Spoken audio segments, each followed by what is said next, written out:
What's good, artists? It's Curtis King of CurtisKingBeats.com here with another Artist Marketing 911.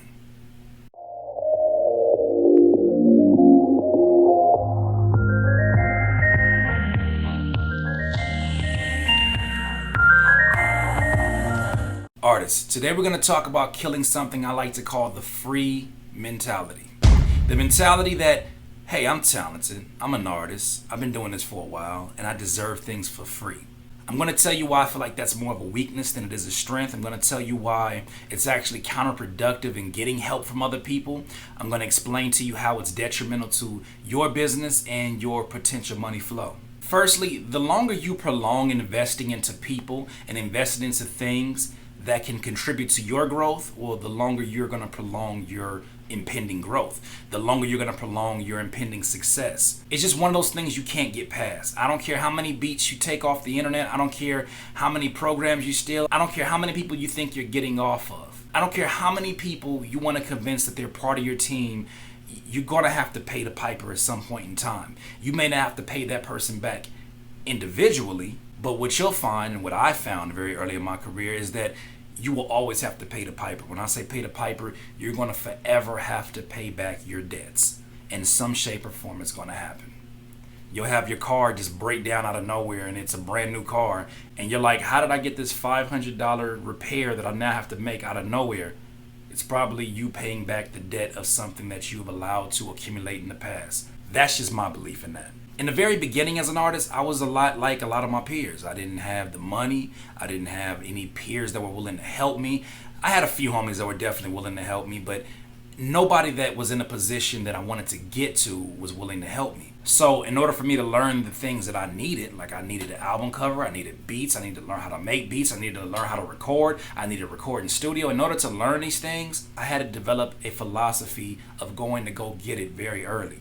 Something I found that was very interesting in my early years, because I was no different. I wanted to see if possibly I can get beats for free because I couldn't afford them. I felt like I have a lot of potential and I was dope and I was worth the investment. However, something you'll find with investments is investors won't invest into you until you figure out a way to make yourself money. Wise investors will not invest into something that has not been able to accumulate money for itself, because in turn they want to make money upon their investment. They want to see some growth. Well, they're not going to see growth if they're giving the money to somebody that hasn't seen growth for themselves. Something else that I found very interesting is the same energy that I exerted jumping into people's instant messages and in their DMs and their emails asking for something for free. I found that same energy could have been exerted towards a YouTube tutorial, could have been exerted towards reading a top 10 article list about things to do and do not do. It could have been towards research about how to make my own flyers or how to make my own album covers or how to make my own single art. I could have exerted that same energy that I'm going to somebody and begging them and saying, oh man, come on bro, like please invest into me. That same energy that I exerted into them could have been exerted into learning a new trade. Are you going to be a professional at it the first time you start? Absolutely not. But can you get it to a level where you're happy with? Absolutely.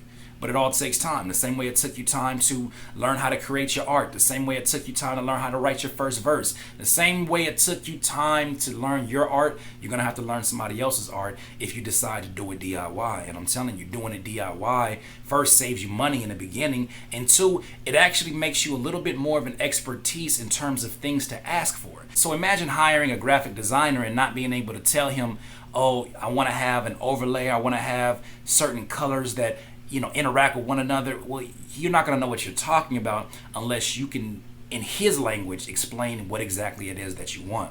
So it helps to have that experience. Even if you don't become a professional, it helps to have that experience. Something else that I found is that people help people who constantly stay in motion. People will help you if they see you out there doing your thing. I had a friend of mine tell me an example this week. Something Chris Rock said is that he was the type of dude that if he's driving to a destination and his car breaks down, he jumps out the car and he's going to push that car to the end destination. Well, something that I found just in life in general, and I'm sure you've seen the same thing, is that if you see somebody on the road pushing their car, you're more than likely to help them than somebody who's sitting in the car on the phone waiting for AAA or waiting for somebody else. You're more likely to help that guy or that lady or whoever's pushing their vehicle. You're more likely to help them because they're in motion. Well, the same thing applies to your career, in that if you are already in motion, if you are already starting to do the things that usually you have to employ other people to do, if you're in there and you're doing your own artwork, if you're in there and you're doing your own promotion, if you're in there and you're doing your own social media, if you're in there and you're doing all of these different things and wearing all of these different hats, and you're finding some kind of balance, some kind of discipline, and some kind of efficiency, what you'll find is people want to be a part of that because you're moving and your energy is infectious. Your energy can actually help them into doing things productive within their business, but they need you to be in motion.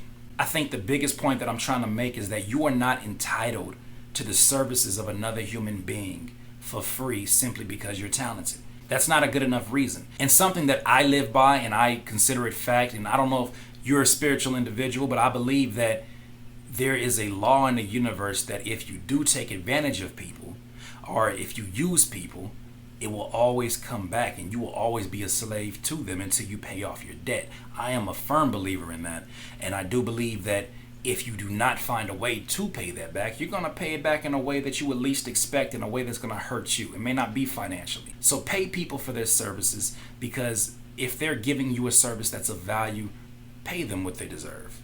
Everyone is not a part of your squad. Everybody is not a part of your team. Your success is your responsibility. The success of your team is the responsibility of your team. You can't just go to a graphic designer and say, yo, I need you to be our graphic designer. And what I mean by that is that we need to collaborate and you need to do stuff for us for free. That makes no sense to that individual because he's not part of your squad. He's not part of what you got going on. That's like you and your squad going on a road trip and going to Ralph's or going to a supermarket and saying, hey, we need these lunch supplies for free because when we get on, we're going to put y'all on, and yo, y'all are on the squad. I respect what y'all doing. Let's collaborate. No, that's not what collaboration is about. Collaboration is an equal amount of energy being exerted towards both sides. There's a benefit for both sides to be involved within the collaboration. Exposure is not something you can take to the bank account every Friday, and it's not something that you can actually see in cash. They don't know what that deposit is. You guys know what my favorite word is: value. I've probably said it a million times since January. Somebody even noted that last time in one of the videos. I say value a lot because I do believe in the power of value. Now, on the flip side, I'm a firm believer that the universe will repay you for paying people for their services. You'll get looks that you would never even expect because you are willing to pay people for the service and the energy that they put towards you. I would say always be an artist that's willing to serve your peers in whatever shape or form that you can serve your peers. Every one of your peers doesn't need a rap verse from you. So to them, the value of that rap verse is just not enough. But maybe one of your peers needs some artwork. Maybe one of your peers needs your mixing service. Maybe you're an artist that actually mixes as well. Well, then offer that service and be of value to that individual. And what you'll find is that the things that you need will be in turn took care of. One thing I want to say too about support is that support, in your mind, support should be a one-way street. If it's really support, if you're really supportive of somebody and you really love what they're doing, your support should not have a receipt. Good deeds don't need a receipt. If you're doing a good deed from your heart, you do not need a receipt for that. If you're doing a good deed, like giving money to the homeless, you don't expect that man to come back and say, man, hey man, I gave you $2 back in 2004 and I'm expecting you to come give me my interest. You don't do that to them. So why do that to people that you say that you support? If you support them, support them. But don't think that they owe you now. They owe you something for free. No, that's not what support means. In conclusion, I know that you have a gift. You have a God-given gift. I have a gift. You have a gift. We all have gifts. But nobody deserves to be taken advantage of. Not you and not the next person. So treat folks the way that you want to be treated. If you want somebody to invest into you, well, you got to be willing to invest into yourself. If you want to see growth in your business, it's only going to happen when you take the steps towards growth. And growth is going to require sacrifice. Are you a believer that anything that's of high reward garners high sacrifice? Do you believe that? Do you believe you're going to have to sacrifice a lot for what you want? If you believe that, it should be nothing for you to invest into your peers, into freelancers, into people who offer services of value. These are my thoughts. I would love to hear your thoughts. Please subscribe, like, and leave a comment. This has been another Artist Marketing 911, Curtis King of CurtisKingBeats.com.